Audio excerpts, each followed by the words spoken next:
In today's episode, we're looking at these 5 animals that took revenge on savage hunters, from a midnight lion encounter in South Africa to an enraged 8,000-pound elephant's deadly charge across the Serengeti. But first, we begin near Kruger National Park, where 3 poachers crossed the border into predator territory, unaware of what was stalking through the darkness ahead. It was March 14, 2016, when the moonless night provided perfect cover for 3 men crossing the border from Mozambique into South Africa.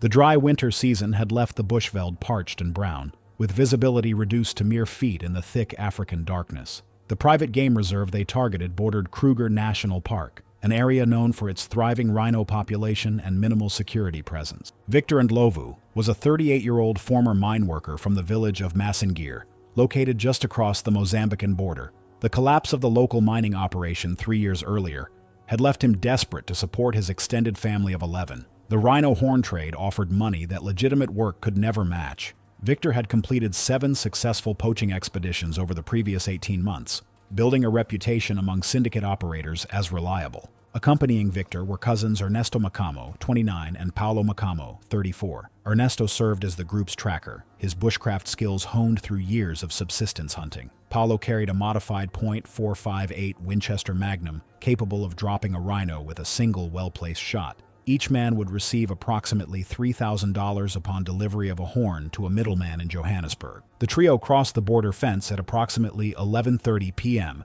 navigating by GPS coordinates from an inside contact who had confirmed the location of a breeding pair of white rhinos that frequented a watering hole roughly 4 miles from the perimeter fence.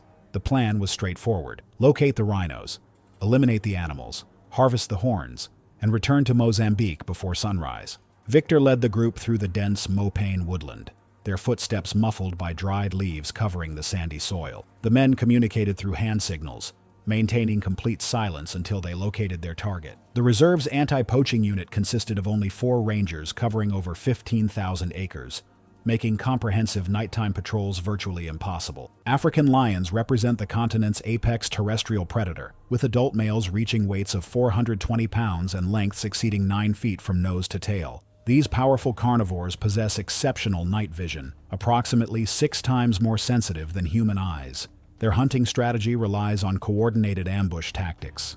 A lion's bite force exceeds 650 pounds per square inch, capable of crushing bone and severing major blood vessels with devastating efficiency. During the dry season, prides concentrate near water sources, making watering holes particularly dangerous after dark. Based on tracks recovered at the scene, investigators determined the group had traveled approximately 2 miles before encountering fresh lion prints in the sandy soil. The prints indicated multiple animals moving in the same direction as the poachers were heading. Evidence suggested the men chose to continue regardless, likely confident that lions would avoid humans and that their firepower could discourage any curious predators. This assessment would prove fatally incorrect. A pride had been hunting along the same route that night, following a small herd of impala toward the watering hole. 6 lionesses and 2 subadult males were known to frequent the area during the dry season. The poachers had unknowingly walked directly into active hunting territory. What happened next was pieced together from physical evidence at the scene. At approximately 1:15 a.m., the pride attacked. The lead lioness struck Victor from behind, 400 pounds of muscle and claw driving him face first into the ground. His rifle discharged harmlessly into the air as it flew from his grasp. The gunshot split the night. Based on evidence at the scene, investigators believe the lioness released her initial grip momentarily, startled by the deafening blast. The rest of the pride scattered into the darkness as the sound echoed across the bushveld. Victor lay face down in the dirt, blood pooling from deep claw wounds across his back. But the lioness recovered quickly. Evidence showed she attacked again within seconds. Her powerful jaws clamped around Victor's throat, applying the crushing pressure that lions use to suffocate prey. Victor's struggles would have weakened rapidly as his airway collapsed. Paulo's body was found approximately 15 feet from his fallen rifle, suggesting he had attempted to raise the weapon before a second lioness intercepted him. Bite marks on his right arm indicated the crushing force had shattered bone, likely causing him to drop the heavy rifle. The fatal wounds were concentrated around his throat, consistent with suffocation. Ernesto's remains were discovered nearly 300 yards from the initial attack site, indicating he had attempted to flee. Track evidence showed a subadult male had pursued him. The impact had shattered 3 ribs, with bone fragments puncturing the right lung. The killing bite had targeted his head and face. He had suffocated over several minutes as blood filled his airways. The pride regrouped near Victor's body as the night settled back into silence. Evidence indicated they fed cautiously, likely made nervous by the earlier gunfire. They abandoned the remains well before dawn, retreating deeper into the bush. Reserve rangers discovered the scene at 7:30 a.m. after noting vulture activity in the area. The scattered equipment and weapons immediately identified the victims as poachers. Investigators recovered partial remains, eventually identifying the men through DNA comparison with family members in Mozambique. The investigation confirmed poaching intent through recovered weapons and butchering tools. Reserve management increased night patrol frequency following the incident. While the South African Bushveld had claimed 3 poachers in a single night, another hunter would soon discover that even legal hunting could turn deadly when facing one of Africa's most dangerous animals. It was August 22, 2014, when the morning sun rose over a private hunting concession in Zimbabwe's Matabeleland North Province. The dry season had transformed the landscape into a golden expanse of dried grasses and scattered acacia trees. The concession operated as a trophy hunting operation, catering to wealthy international clients seeking Africa's dangerous game. Marcus Webb was a 52-year-old real estate developer from Houston, Texas, whose considerable wealth had funded hunting expeditions across 4 continents over the previous decade. His trophy room featured mounts from North American elk to Siberian brown bear. Webb had never hunted African dangerous game, but the allure of adding a Cape buffalo to his collection had proven irresistible. He had paid $42,000 for the 10-day safari package. Webb's hunting experience had been limited to guided situations with significant safety margins, and he had developed confidence that exceeded his actual skill level, a dangerous combination when facing animals capable of killing experienced professional hunters. The hunting concession operated under questionable ethical standards that Webb had chosen to overlook, maintaining semi-habituated buffalo herds that reduced the challenge significantly. Professional hunter Derek Botha, 44, had worked for the concession for 6 years, guiding dozens of similar clients to successful harvests. Tracker Samuel Moyo, 38, accompanied every expedition. Webb had arrived 3 days earlier, spending the initial period sighting in his rifle and taking several plains game animals. His shooting had been acceptable, though Botha had privately noted that Webb displayed poor trigger discipline and a tendency to rush his shots when excited. Cape buffalo rank among Africa's most dangerous animals, responsible for an estimated 200 human fatalities annually across the continent. Adult bulls weigh between 1,100 and 2,000 pounds, with heavily bossed horns capable of going through vital organs with devastating efficiency. Unlike many prey animals that flee when wounded, buffalo frequently circle back to ambush their pursuers. Their thick hide and dense bone structure make clean kills difficult. The hunting party located a bachelor group at approximately 8:30 a.m., identifying 4 bulls resting near a waterhole. Botha identified a mature bull with exceptional horn development as the primary target. The approach required crossing 300 yards of open ground with minimal cover. Botha positioned Webb behind a termite mound at approximately 120 yards from the resting bulls. The shot broke cleanly, but Webb's excitement caused him to pull slightly right. The 375 H&H bullet struck the bull in the gut rather than the vitals, penetrating the intestinal cavity without immediately incapacitating the animal. The wounded buffalo lurched to its feet and disappeared into thick Jesse bush before anyone could fire a follow-up shot. A gut-shot buffalo represented one of the most dangerous situations in African hunting. The blood trail led into increasingly dense cover, with visibility dropping to less than 15 feet. Botha took the lead, his double rifle loaded with solid bullets designed for maximum penetration. The buffalo had traveled approximately 200 yards before stopping, standing motionless in the shadows, waiting for pursuers it knew would follow. Botha detected the buffalo's position first at barely 20 yards. He began raising his rifle when the buffalo charged. The explosive acceleration covered the distance in less than 2 seconds.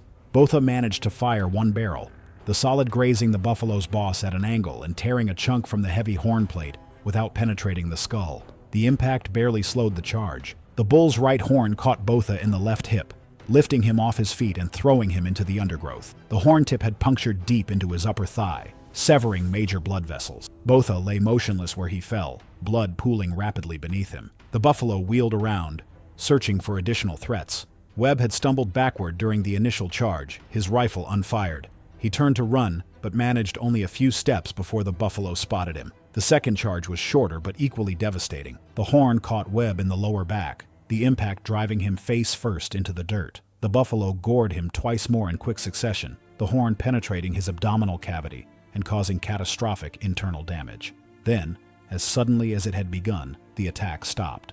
The buffalo stepped back, snorted once, and staggered into the bush. Its own injuries were beginning to take their toll. Moyo had retreated and remained hidden until the buffalo moved away. His radio call brought an emergency response within 40 minutes. Botha had lost consciousness within minutes of being gored, the severed blood vessels draining his circulatory system. He was pronounced dead at the scene. Webb had died from massive internal trauma, his wounds too severe to survive even with immediate medical attention. The wounded buffalo was tracked and dispatched later that afternoon, found collapsed half a mile from the attack site. Authorities investigated, ruling both deaths as hunting accidents without criminal liability. The concession suspended operations for 3 weeks before resuming with enhanced safety protocols.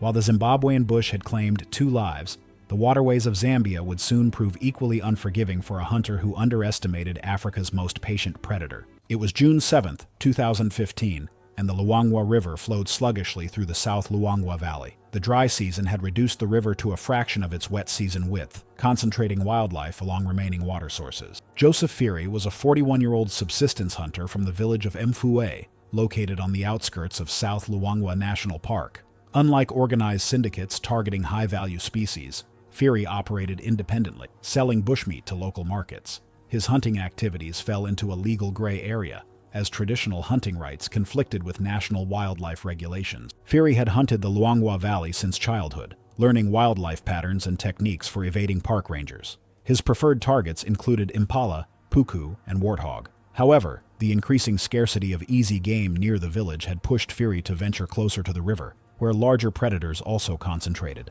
The morning's expedition included Phiri's nephew, 23-year-old Thomas Banda, who was learning the hunting trade. Banda had accompanied Phiri on several previous trips, proving himself competent with the antiquated single-shot rifle they shared. Their target was a small group of puku observed grazing along the riverbank approximately 2 miles upstream.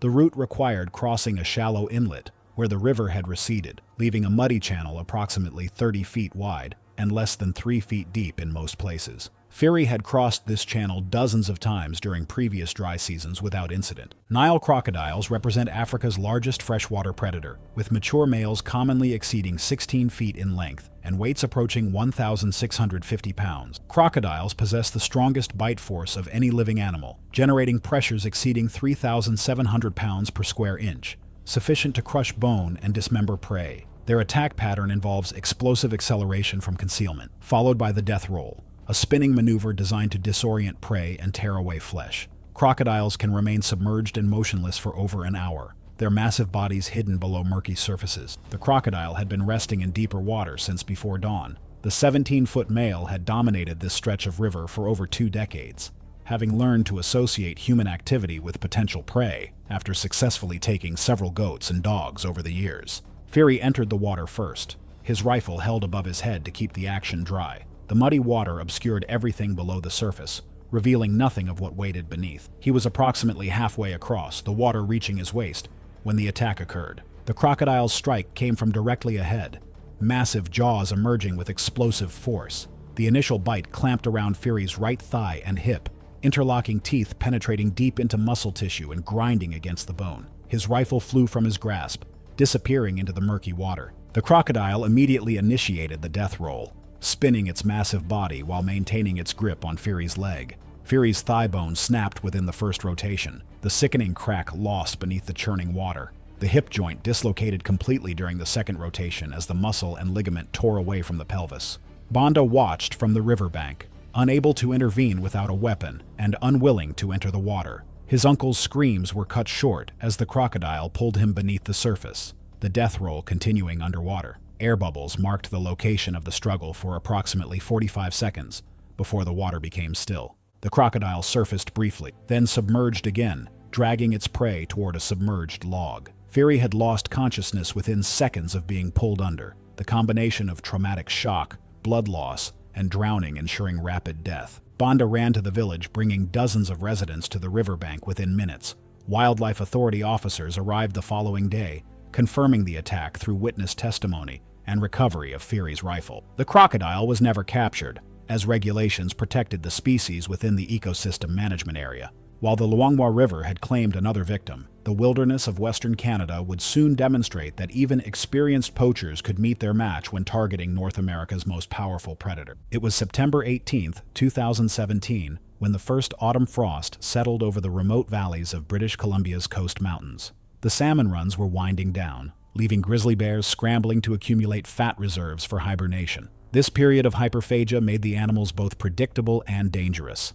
Ivan Kozlov was a 47-year-old commercial fisherman based out of Prince Rupert, whose seasonal income had declined steadily as salmon stocks collapsed. The Russian immigrant had arrived in Canada 15 years earlier, building a modest life around commercial fishing that was now failing. Kozlov had discovered an alternative revenue stream through illegal wildlife trade, specifically the harvest of bear gallbladders for export to Asian traditional medicine markets. Bear gallbladders commanded extraordinary prices, fetching between $3,000 and $5,000 through the right connections. Over 3 years, Kozlov had killed approximately 15 black bears for their gallbladders, operating in remote areas where conservation officer presence was minimal. The transition to grizzly bears represented an escalation in both risk and potential reward. Kozlov's partner was 39-year-old Yuri Petrov, a fellow Russian immigrant who worked sporadically in the logging industry. Petrov had accompanied Kozlov on several previous hunts, demonstrating adequate skill with firearms and a willingness to participate in illegal activities. The target area was a remote salmon stream approximately 40 miles from the nearest maintained road, accessible only through dense coastal rainforest.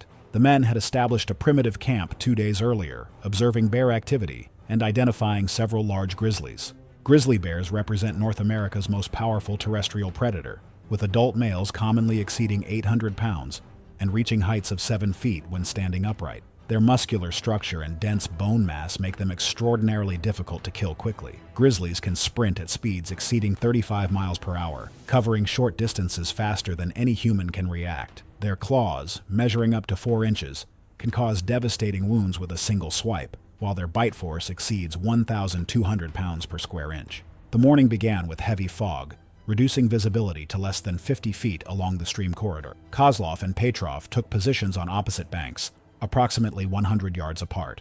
The first bear appeared at approximately 7:45 a.m., a large male moving along the stream bank directly toward Kozlov's position. The shot struck the bear in the shoulder area, but the angle caused the bullet to deflect off the dense shoulder blade rather than penetrating the chest cavity. The impact staggered the bear momentarily before pain and defensive rage overwhelmed any instinct to flee. 800 pounds of enraged grizzly charged directly toward the source of its pain. Kozlov attempted to chamber a second round, but the bolt handle slipped in his sweaty grip, costing precious seconds.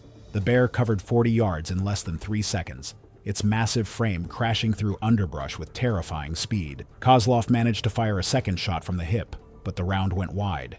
The initial impact knocked Kozlov off his feet, his rifle flying from his hands as the bear's momentum carried both of them to the ground. The grizzly bit down on Kozlov's shoulder and upper arm, the crushing force shattering his collarbone instantly. Kozlov screamed as the bear shook its head once, violently, then released. The bear stepped back momentarily, assessing whether the threat had been neutralized. Kozlov lay motionless, either from shock or instinct. But when Petrov's first shot cracked across the stream and struck the bear in the hindquarters, the animal spun toward this new threat, then back toward Kozlov. The sudden movement triggered the bear's defensive instincts again. The grizzly lunged forward and delivered a single devastating bite to Kozlov's head, its massive jaws closing around his skull with tremendous force. The damage was catastrophic and instant.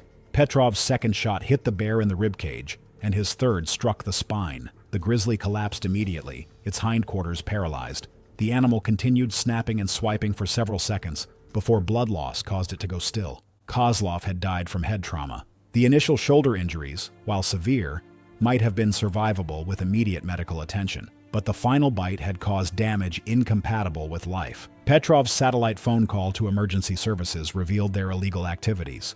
Police and conservation officers reached the scene via helicopter approximately 4 hours later. Petrov was arrested on multiple wildlife violations, eventually pleading guilty to charges resulting in substantial fines. The investigation revealed the extent of Kozlov's poaching operation through evidence recovered from his residence. While the British Columbia wilderness had delivered fatal justice to one poacher, the savannas of Tanzania would soon witness an even more dramatic confrontation between human greed and animal fury. It was October 3, 2018, and the endless plains of the Serengeti ecosystem stretched toward the horizon, under a cloudless African sky. The short rains had begun to green the landscape, drawing massive herds of wildebeest and zebra back toward traditional grazing grounds. Among these herds moved smaller family groups of elephants, the matriarchs leading their families along ancient migration routes. Emmanuel Masanja was a 36-year-old former safari camp employee whose knowledge of the Serengeti had made him valuable to ivory poaching syndicates. His dismissal from legitimate employment 3 years earlier, following accusations of theft, had pushed him toward the lucrative world of elephant poaching. The decision had proven financially rewarding. The syndicate operated across the Tanzania-Kenya border region, targeting elephant herds in areas where enforcement varied. Chinese buyers paid premium prices for high-quality tusks, with a single large elephant potentially yielding ivory worth over $50,000. This operation targeted a family group of 11 elephants observed moving through a remote section of the ecosystem, far from ranger patrol routes. The group included several adult females with impressive tusks, as well as younger animals and calves that would be collateral damage in the planned assault. Joining Masanja were 3 other men. Juma Rashid, 42, served as the primary shooter, his experience with large-caliber weapons making him the most reliable marksman. Abdul Omari, 28, and Hassan Mwanga, 31, would handle butchery work. The team had traveled overnight by vehicle, covering the final miles on foot to avoid leaving tire tracks that could lead investigators to the kill site. They carried enough water and supplies for 3 days. African elephants represent the largest land animals on Earth, with adult females weighing between 6,000 and 8,000 pounds. Their intelligence rivals that of great apes, with demonstrated capacity for problem-solving, emotional memory, and complex social bonds. Elephant family groups are led by matriarchs whose experience guides the family through seasonal movements. When threatened, elephants employ sophisticated defensive strategies, with adults forming protective circles around calves. A charging elephant can reach speeds of 25 miles per hour, with enough mass to trample humans into unrecognizable remains. The poachers located the elephant family at approximately 2:30 p.m., animals resting in scattered shade near a seasonal waterhole. The matriarch, an enormous female with tusks extending nearly to the ground, had positioned herself on the group's periphery, her elevated trunk testing the wind for danger. Rashid set up his shooting position approximately 150 yards from the resting elephants using a termite mound for stability. The plan called for eliminating the matriarch first to cause chaos among the family and prevent organized defensive responses. The first shot struck the matriarch behind the ear, the 458 caliber bullet penetrating her skull, but failing to destroy the brain immediately. The massive animal staggered violently, blood streaming from the wound as she fought to stay upright. Her trumpet of pain galvanized the family into action. Rather than fleeing as expected, the elephants formed a defensive cluster around the calves, their bodies oriented toward the threat. Rashid's second shot struck a younger female in the shoulder, shattering bone but failing to penetrate vital organs. The wounded elephant screamed, and the matriarch's protective instincts overrode her own rapidly failing body. Despite the catastrophic head wound, the old female turned toward the poacher's position and charged. The ground shook as nearly 8,000 pounds of wounded elephant thundered across the savannah. Her gait was unsteady, her movements growing more erratic as blood loss and brain trauma took their toll, but momentum and rage carried her forward.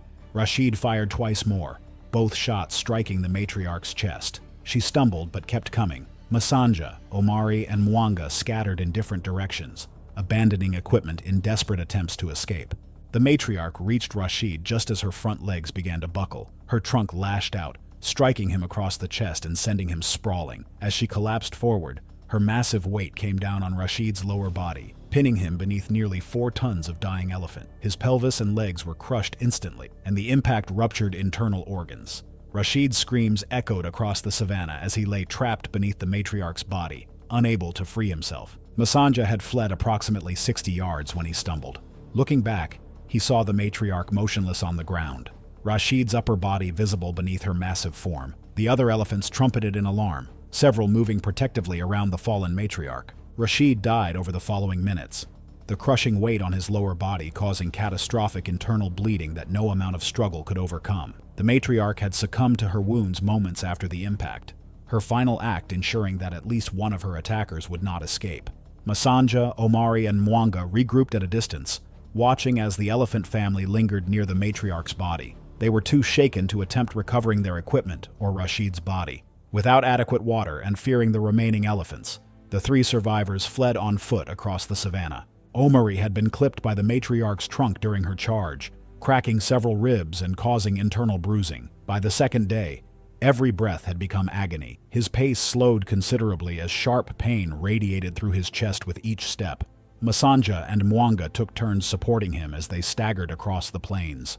The three men reached a remote village on the third day, collapsing at the edge of the settlement. Omari was barely conscious, his breathing shallow, his skin pale from dehydration. Village elders summoned medical assistance, but the men's confessions quickly drew the attention of local authorities. Omari was transported to a hospital where doctors discovered fractured ribs and internal bleeding. He survived following emergency surgery, but faced months of recovery. Masanja and Mwanga were treated for severe dehydration before being taken into custody. Their confessions led authorities to the scene, where Rashid's body was recovered from beneath the matriarch's carcass.